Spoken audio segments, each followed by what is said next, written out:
Perkembangan sektor perasuransian di tanah air terus menunjukkan dinamika yang menarik untuk dicermati. Berbagai indikator kinerja mulai dari aset, premi hingga tingkat literasi menyajikan gambaran yang lebih utuh tentang arah industri.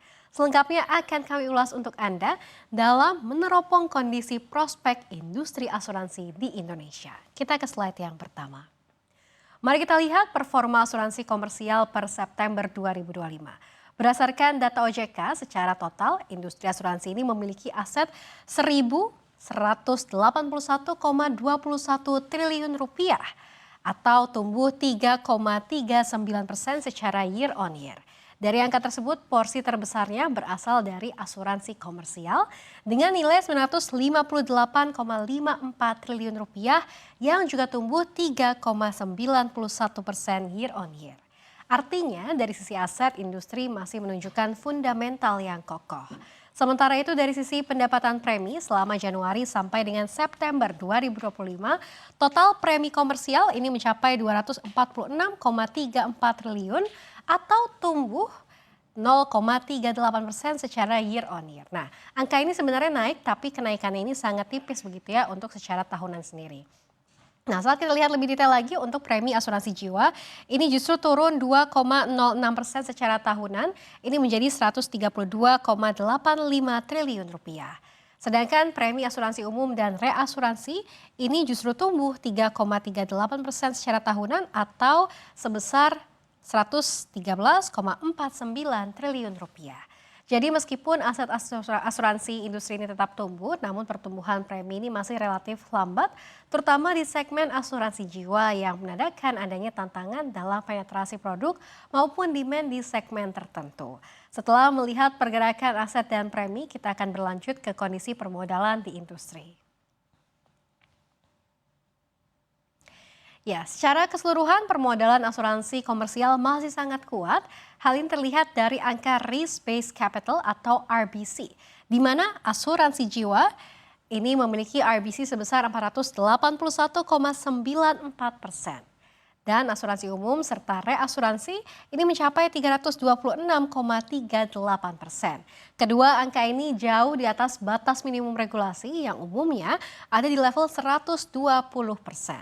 Artinya, perusahaan-perusahaan asuransi memiliki cadangan modal yang lebih dari cukup untuk menanggung risiko, termasuk jika terjadi lonjakan klaim atau goncangan pasar. Dengan kata lain, sektor asuransi komersial saat ini berada dalam posisi permodalan yang sehat dan juga terjaga, dan ini menjadi fondasi penting bagi kestabilan industri ke depan. Setelah melihat kondisi permodalan yang solid di sektor asuransi komersial, kini kita akan beralih untuk melihat bagaimana perkembangan di lini syariah. Kita ke slide yang berikutnya. Ya, sektor ini menunjukkan dinamika yang berbeda dan juga memberikan gambaran tambahan mengenai kondisi industri secara keseluruhan.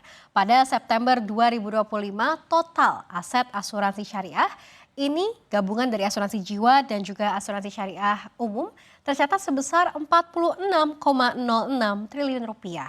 Angka ini lebih rendah dibandingkan dengan September 2024 atau terjadi koreksi sekitar 2,7% secara tahunannya begitu ya.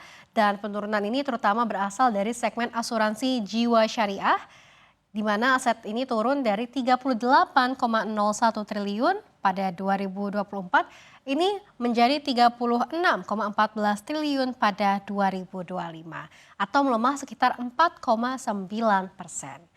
Sebaliknya, asuransi umum syariah justru menunjukkan kinerja yang lebih positif dengan kenaikan aset dari 9,33 triliun pada 2024 atau tumbuh kurang lebih 6,3%. Ini pada 2025 begitu ya, pertumbuhannya ini menjadi 9,92 triliun. Nah, dari sisi kontribusi atau premi, trennya juga masih melemah, di mana kontribusi asuransi syariah pada September 2025 ini tercatat 19,8 triliun rupiah atau turun dari 21,37 triliun rupiah pada September 2024. Dengan demikian, kontribusi syariah mengalami kontraksi sekitar 7,35%. Ini menunjukkan bahwa meskipun asuransi syariah memiliki potensi besar, namun pemulihan kontribusi atau premi masih menghadapi tantangan di beberapa lini, khususnya pada segmen jiwa. Ya, Otoritas Jasa Keuangan ini juga menetapkan roadmap perasuransian Indonesia 2023 sampai dengan 2027 sebagai panduan strategis untuk memperkuat fondasi dan juga masa depan industri asuransi nasional. Roadmap ini dikerahkan ataupun diarahkan untuk mewujudkan industri yang lebih sehat, efisien, dan juga berintegritas, serta mampu menyediakan perlindungan optimal bagi konsumen, sembari mendukung pertumbuhan ekonomi dan stabilitas keuangan nasional. Visi ini diwujudkan melalui penguatan peran seluruh stakeholder, baik regulator, pelaku industri, maupun konsumen. Nah, fokus utamanya juga adalah memastikan bahwa seluruh pemangku kepentingan ini memiliki kapasitas, pemahaman, serta tata kelola yang memadai, sehingga industri mampu beroperasi secara berkelanjutan dan juga terpercaya. Strategi pengembangan industri asuransi dalam roadmap ini dirumuskan ke dalam 4 pilar utama yang mencakup penguatan peran industri asuransi dalam perekonomian nasional, kemudian juga peningkatan kualitas pelayanan dan perlindungan konsumen, lalu penguatan pengaturan, pengawasan, dan penegakan hukum, serta peningkatan daya tahan dan juga efektivitas tata kelola yang efisien. Nah, keempat pilar ini semua menjadi kerangka besar transformasi industri asuransi Indonesia dalam 5 tahun ke depan. Untuk memastikan implementasinya berjalan optimal, roadmap ini juga dilengkapi dengan 3 sistem pendukung atau support system, yaitu peningkatan kualitas sumber daya manusia, penguatan infrastruktur dan sistem informasi, serta sinergi antar stakeholder. Dan ketiga, berperan sebagai fondasi agar transformasi industri dapat berlangsung lebih terstruktur, responsif, dan juga adaptif terhadap tantangan. Nah, secara keseluruhan sendiri, roadmap perasuransian 2023 sampai dengan 2027 ini menekankan bahwa keberhasilan transformasi industri sangat bergantung pada partisipasi aktif dari seluruh pemangku kepentingan. Dengan kolaborasi yang kuat, industri asuransi diharapkan dapat tumbuh lebih sehat, inklusif, dan semakin mampu menjawab kebutuhan proteksi masyarakat serta dinamika perekonomian nasional.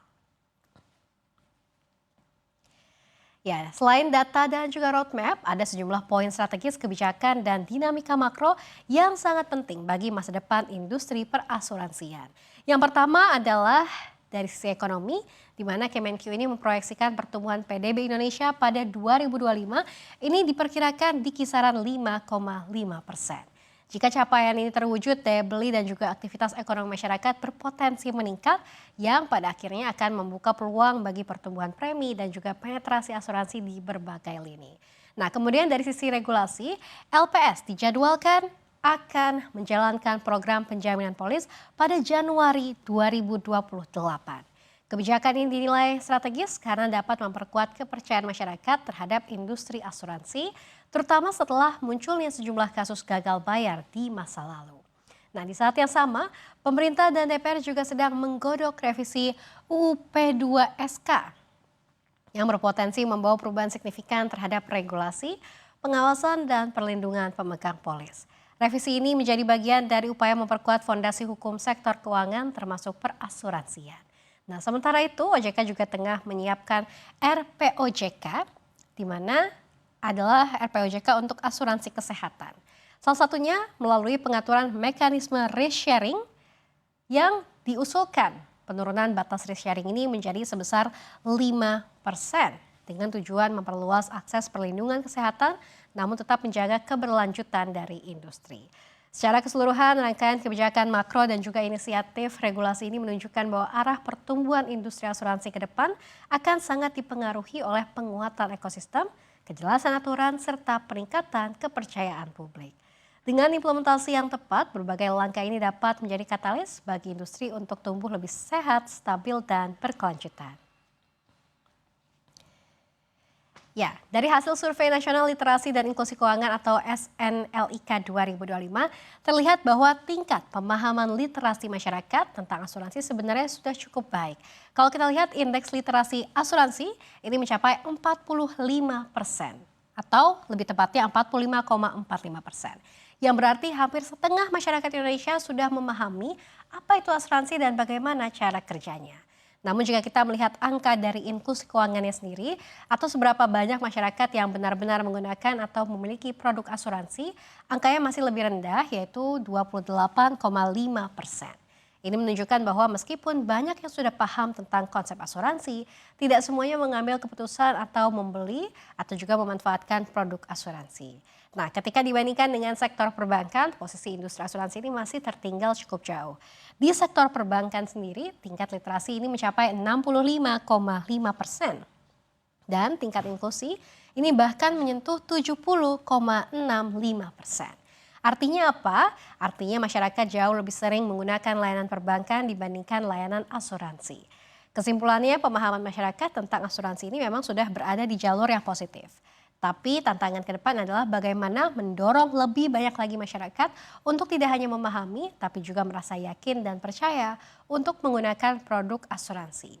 Upaya ini dapat didorong melalui edukasi yang berkelanjutan, produk yang lebih sederhana dan mudah dipahami, serta layanan yang lebih terjangkau dan relevan dengan kebutuhan masyarakat. Ya pemirsa, industri perasuransian Indonesia berada pada momentum penting untuk memperkuat fondasinya dan membangun ekosistem yang lebih kuat, progresif, dan terpercaya bagi masyarakat. Dengan sinergi seluruh pemangku kepentingan, industri ini bertumbuh atau juga berpeluang untuk tumbuh lebih sehat, inklusif, dan mampu memberikan nilai perlindungan yang semakin besar bagi perekonomian nasional.